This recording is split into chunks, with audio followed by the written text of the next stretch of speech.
My name's Nick Dudley and I'm a physicist, and I've been working in ultrasound for over 40 years, almost half of that time with a clinical role.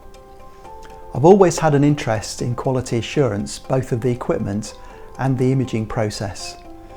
I think it's important to do an annual test, even if you don't have any phantoms or external support, as it helps to show that your user QA program's running effectively. If you repeat the routine user tests and audit the results for the year, then you can be reassured that the process is working. It's worth doing your audit first. Have a look at the user test forms. Have the tests all been done? Were the results in tolerance? And if they weren't, was any action taken? Are there any clinical or technical fault reports, and were they acted on? This is an opportunity to make sure the QA program is working and to make any necessary improvements. The first part of the annual test is to repeat the user tests. So do a thorough physical inspection of equipment. Check for uniformity using the in-air reverberation, or for phased arrays use the modified M-mode paperclip test. Remember that for multi-row arrays, there's a modified version of the paperclip test to look at each row independently. For the annual test, it's often useful to store an image of the in-air reverberation and compare it with the baseline image. Hopefully you won't see any difference, but it's a useful way to look for lens wear. As for the routine user tests, you need to measure the reverberation depth and reverberation threshold. The noise tests I described at baseline testing used to be part of the user tests until I realised we weren't seeing many faults. Some scanners do have noise issues though, so it's useful to do these at the annual testing. As I've described them already, I'll just give a quick review here. Make sure you have the user preset and turn the overall gain up to maximum.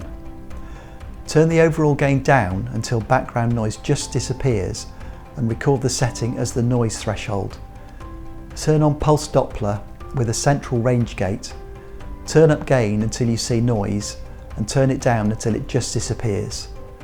Then follow the same process for colour Doppler with the colour box at the bottom of the image.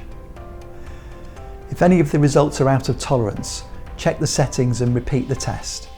If they're still out of tolerance, compare with previous user tests and follow the fault management procedure.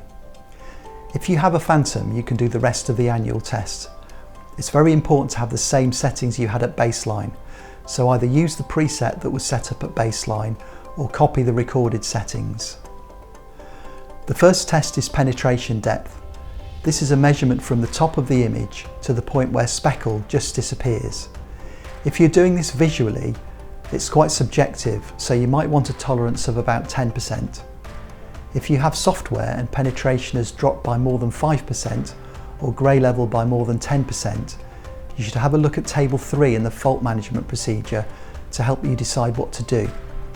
If results are out of tolerance, you should always check your settings and repeat the test.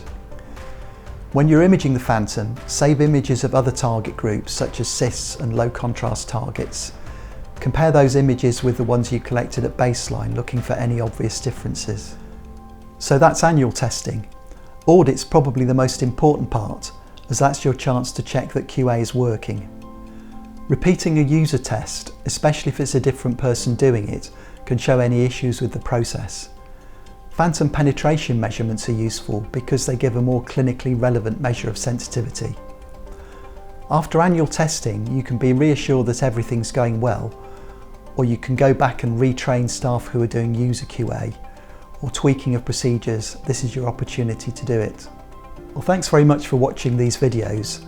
I'm Nick Dudley, a physicist who's been working in ultrasound for over 40 years, and I hope that describing some of my experience has been helpful to you in setting up your QA program. So you can come back to these videos and the manuals that go with them. I hope you keep on testing and look after your patients.